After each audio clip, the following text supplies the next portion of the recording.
¿Qué es el sionismo entonces?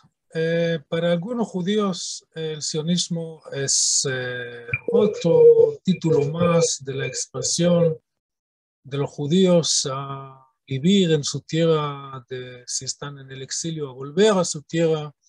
Y en ese sentido, de este punto de vista, el sionismo ya figura en la Biblia y lo que hicieron los sionistas desde el fines del siglo XIX hasta hoy en día, en realidad es una continuación directa de la tradición judía. Bueno, con todo el deseo que yo mismo tengo de sostener esta idea, que me puede combinar políticamente, ¿no? Si lo voy a gritar suficientemente fuerte, a lo mejor más personas lo van a escuchar, entonces este grito mío a lo mejor va a superar el grito del otro lado de los palestinos, que no existe un pueblo judío, que no tienen los judíos no tienen nada que ver con Eretz Israel, que ellos ya, los palestinos, según uno de las versiones que escuché recién hace poco tiempo, que los palestinos son un pueblo que existe 9.000 años, ni más ni menos, 9.000 años.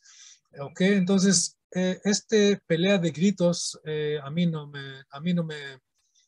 me convence. Yo creo que para tener un mundo mejor, tanto desde el punto de vista de todas las religiones que yo conozco, y de mi punto de vista como una persona laica, de este ángulo, en este caso no hay ninguna discusión que si los seres humanos van a acercarse más a la verdad, a las verdades, la sociedad se va a vivir mejor.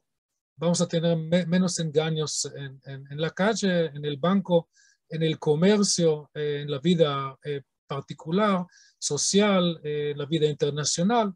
Así que si alguien piensa que con mentiras puede mejorar el mundo, creo que él está totalmente equivocado. En este caso no hay ninguna diferencia si es religioso, laico, judío, musulmán o budista.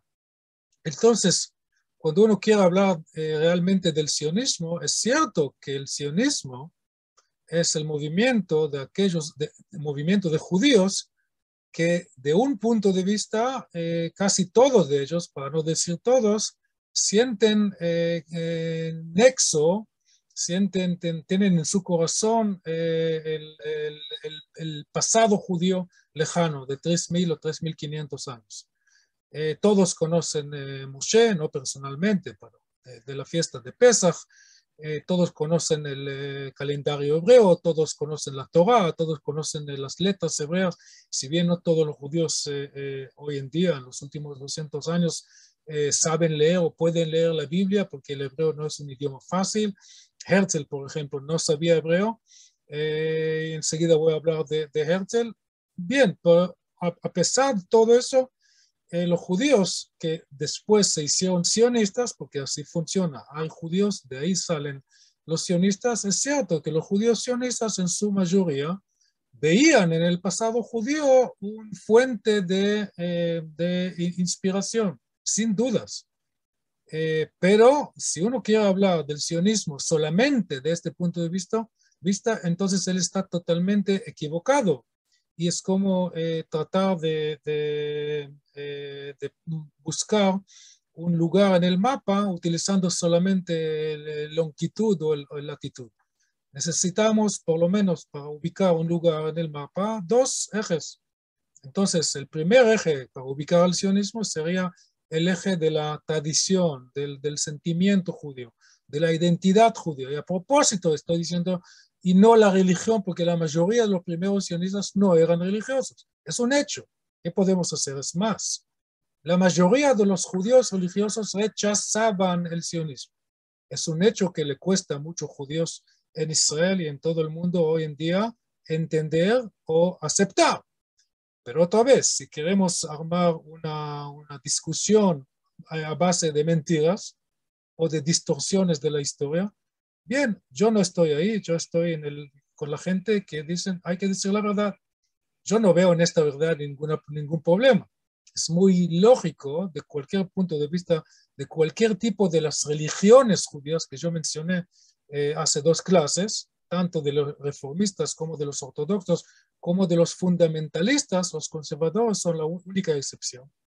Pero de punto de vista reformista y ortodoxo y fundamentalista, rechazar el sionismo es algo sobreentendido. Voy a explicar. Para los fundamentalistas, el sionismo, o sea, el retorno a Eretz Israel, tiene que llegar con el Mesías. Y Herzl no es Mesías, punto com. ¿Qué más hay que decir? Es más, ellos hablaban de Herzl como si él fue otro Shabtai Tzvi. ¿Se acuerdan? Shabtai Tzvi, el profeta falso, que en su momento no fue aceptado como falso, sino como el Mesías o el profeta del Mesías, de la época mesiánica, ¿no? Entonces, la lección de los fundamentalistas fue nunca más vamos a caminar atrás de un judío de carne y de hueso, más que todo, o menos todavía si es un judío laico, como Herzl. Los ortodoxos decían, bueno, nuestro proyecto es ser parte de la sociedad en Alemania o en otro lugar, o en Estados Unidos. No queremos que nos echen la culpa de doble identidad.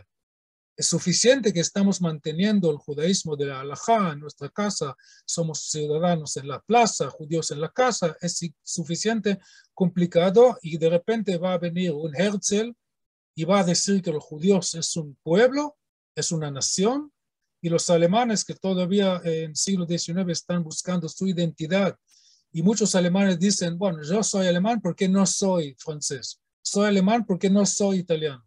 Entonces, estos alemanes van a decir, ¿y ustedes judíos qué son? Este Herzl dijo que ustedes son una nación, entonces no son alemanes. Váyanse de acá. Los antisemitas tienen la razón. Entonces, por eso los judíos ortodoxos rechazan el sionismo. Y después los reformistas igual. Para ellos, los judíos eran en el pasado un pueblo, ya no son un pueblo. Ya no son un pueblo, es una minoría religiosa.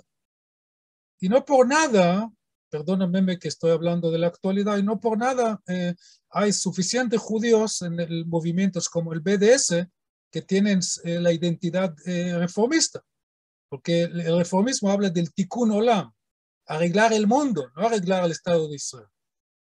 Y para ellos, como para el BDS, Israel es el motivo para todas las guerras en el mundo. En el momento que no va a haber más Estado judío, todo el mundo va a mejorar y con eso van a lograr su tikkun olam, su arreglar el mundo. Entonces, claro que los reformistas van a estar, eran los peores antisionistas. Entonces, esos son los hechos básicos y para entender bien el sionismo, no desde el punto de vista de sus oponentes, sean los reformistas, los ortodoxos o los fundamentalistas, o sea, los Haredim, o los bundistas. Claro que los bundistas también eran antisionistas porque decían, ¿para qué molestar hablar de inmigración de millones de judíos a una tierra que no tiene ninguna infraestructura económica, cuando estos judíos que ya viven en Rusia en una miseria, quieren mejorar su vida socioeconómica? Entonces, si van a Eretz Israel o cualquier otro territorio, ¿van a mejorar su vida socioeconómica? No, lo van a empeorar. Peor todavía, cuando la inmigración sale de Rusia, ¿quién son los primeros inmigrantes? La gente que tiene más potencial, son más capaces. Entonces, dicen los bundistas, estamos perdiendo las cabezas de la futura revolución. Y de su punto de vista, tienen toda la razón, por eso son antisionistas. Bueno, una vez que entendíamos dos cosas, que uno, que el sionismo es un nuevo fenómeno en el sentido político, no en el sentido judío, es una continuación de la historia judía, pero como un fenómeno político es algo nuevo. Por ser algo nuevo, de determinada forma, lo voy a explicar enseguida, entonces es obvio que la mayoría de los otros corrientes judíos, salvo los conservadores, que era una concepción, ellos por no ser tan extremistas decían, bueno, puede ser que el sionismo tiene sentido. Y ellos fueron los primeros de apoyar al sionismo. Estoy hablando de los judíos de Estados Unidos. Pero el resto de los denominaciones judíos, reformistas, ortodoxos, fundamentalistas y después el budismo, que fue otra forma de autoemancipación, rechazaban el sionismo. Entonces, ahí tenemos dos cosas claras. Ahora llega el tercero, que puede ser el primero, porque ahora voy a definir el sionismo desde el punto de vista del sionismo, de los sionistas, y no desde el punto de vista de su oposición. Entonces, el sionismo en Basilea, el primer congreso toma la decisión que tiene estas palabras. En pocas palabras, eso es la decisión del primer congreso sionista. El objetivo del sionismo es construir un hogar nacional para el pueblo judío en Eretz Israel, en la tierra de Israel, bajo del derecho internacional, o dentro del derecho internacional, o como parte de la familia de las naciones. Eso son 4 elementos. 1, hogar nacional, es como decir Estado. 2, pueblo judío. Ahí está la superioridad de la definición de los judíos como un pueblo, antes de entrar a cuestiones de teología, laico, ateo, reformista, conservador. Cada judío, por ser judío, es parte, según el sionismo, cada judío es parte de la nación judía. Y por eso tenemos la ley del retorno, que hasta hoy es el único ley que fue aceptado por el Parlamento israelí en el 4 de julio de 1950, el día de fallecimiento de Herzl. Él falleció en 1904. Y el Parlamento aceptó esta ley unánimemente. 120 diputados, fuera de 120, la oposición, la coalición, diputados árabes, diputados comunistas, diputados ultrarreligiosos, todos, ultrarreligiosos quiero decir diputados Haredim, todos aceptaban la ley del retorno, que bajo de ningún concepto es algo de excepción en relación a otros estados-naciones. En toda Europa hay leyes del retorno, leyes de este índole, en todas las constituciones de los estados que fueron construidos en los últimos 100 años o en los últimos 30 años. Grecia es el estado del pueblo judío, es pueblo griego, y los griegos tienen un derecho superior a cualquier otra persona en el mundo de naturalizarse en Grecia. Una vez estando dentro del Estado griego, todos los ciudadanos son iguales. Igual pasa con Israel. Hay 20% de los ciudadanos israelíes de hoy que no son judíos, son árabes.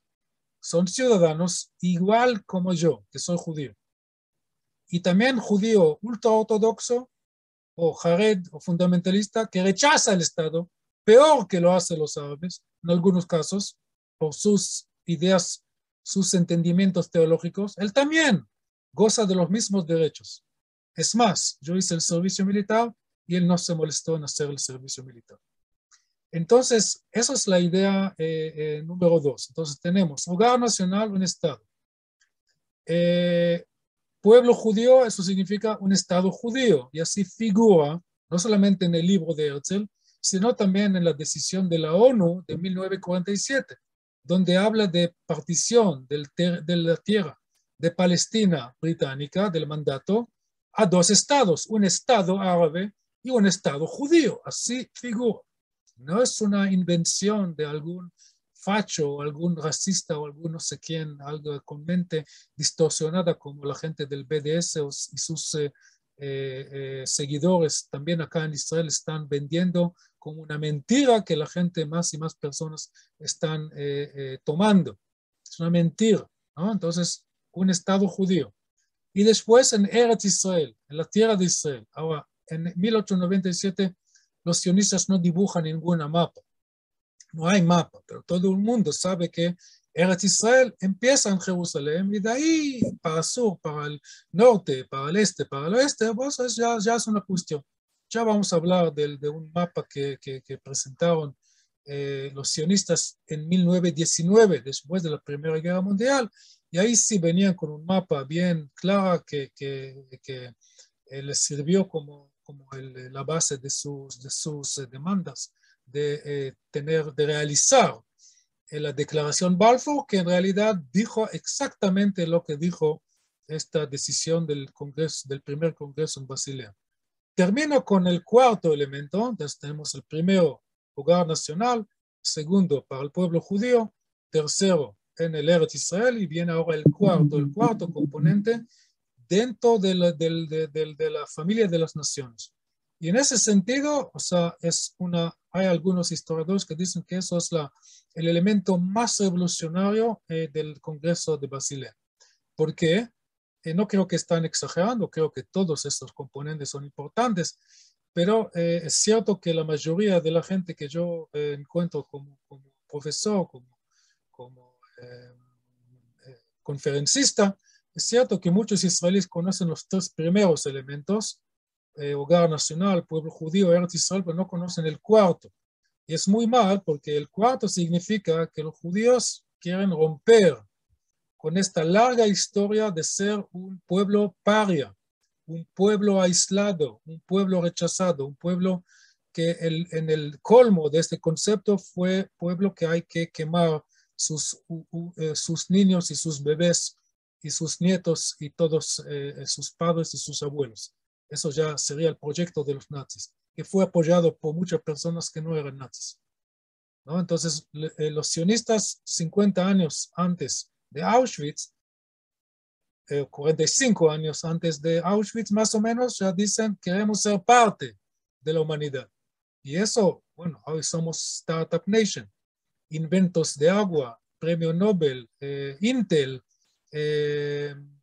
medicina, agricultura, bueno, y más cosas como, no sé, actrices en Hollywood y muchas cosas más. O sea, somos parte para muchos personas en el mundo, para casi todos los estados del mundo, y hay diferencia entre estados y personas, pero tanto en cantidades de personas, gente simple en Japón, en India, en Nigeria o en Irlanda, los judíos ya son aceptados como parte de la humanidad, y para la mayoría de los estados, el Estado de Israel es totalmente sobreentendido. Los únicos que insisten de rechazar esta aceptación de los judíos como parte de la humanidad son gran parte de los árabes, y por eso el conflicto. Y poco a poco ya ustedes pueden ver cómo estoy acercando a nuestro tema o metatema que está arriba de esta serie de clases, que por un lado estoy contando la historia del pueblo judío en una forma muy sintética; por otro lado, no estoy cubriendo la motivación. ¿Para qué molestar tanto a mi tiempo como a tiempo de ustedes en hacer todo este proyecto que va a durar unos más o menos 800 minutos, ¿no? 20 minutos por 40, son 800 minutos, es mucho tiempo, se puede hacer muchas cosas. ¿Por qué estoy haciendo todo este esfuerzo? Porque hay que explicar las cosas de una forma que yo pienso que es correcta para entender bien de dónde viene el conflicto. Y bueno, ya pueden ver por la definición inicial del sionismo, al no aceptar a los judíos como el derecho de los judíos de la autodeterminación, que es los judíos quieren ser parte de la humanidad tal cual como los irlandeses, los ucranianos, los japoneses y los vietnamíes, y no vamos a medir cuál de los pueblos contribuyó más a la humanidad. Eso no es la cuestión. No creo que los judíos han contribuido lo menos, y no vamos a comparar la contribución entre los judíos y los árabes, no es el momento. Pero la idea de los judíos sionistas era ser parte. ¿Cómo ser parte? A través de un Estado-nación del pueblo judío en Eretz Israel, un Estado que va a ser dirigido en una forma demócrata, como los mejores países en el mundo de aquel entonces, o mejor todavía. Solamente para dar un ejemplo a qué me refiero con mejor, Desde el primer congreso, las mujeres delegadas tenían todo el derecho de votar y ser votadas. En Francia, la cuna de la democracia en el mundo, una de las cunas, solamente en 1946. En Estados Unidos, solamente en 1921, creo. Y los sionistas ya en 1897 ya hacen una mejor democracia. Bueno, no voy a hablar de Arabia Saudita, que otorgaban el derecho del voto hace 5 años. ¿Ok? Entonces, de eso estamos hablando. Eso es el sionismo y de ahí en adelante vamos a desarrollar este tema. Gracias por escuchar. Hasta la próxima.